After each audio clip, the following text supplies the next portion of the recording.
Bonjour, du coup on va voir l'enfilage de la machine. Donc moi c'est une 880 Innovis de Brother, mais elles sont assez similaires toutes ensemble.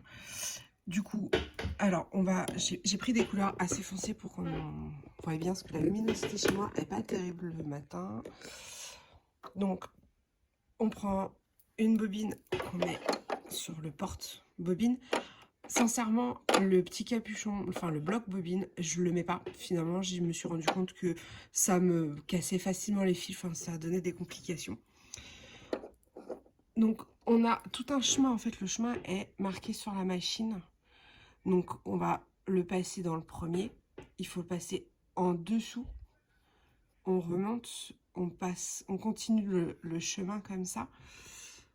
On redescend dans la première fente, on le repasse en dessous.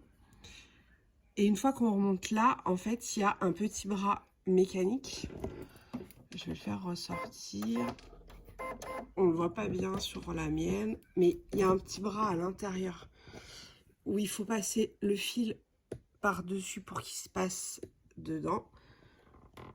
Et après, on continue le chemin au niveau de l'aiguille. On passe là dans l'enfilage automatique. Voilà. Au niveau de la bobine, ça se présente comme ça. Faut vraiment bien suivre le chemin. Et surtout, en fait, la difficulté, c'est vraiment de bien le passer là, à cet endroit-là, dans le petit bras mécanique. Au niveau de la canette, donc là, on a le porte-canette qui est là.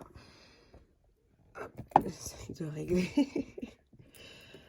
On prend la canette et ce qu'il faut, c'est que les petits trous sur le dessus de la canette ici, en fait, il faut qu'ils tournent dans le sens inverse des aiguilles d'une montre. On met la canette dedans et il faut le passer dans le tout petit chemin qui est ici. Là, on remonte, on repasse en haut et on redescend dans le coupe-fil. Et là, la canette, elle est en place. Normalement, il ne doit plus y avoir de soucis dans l'enfilage.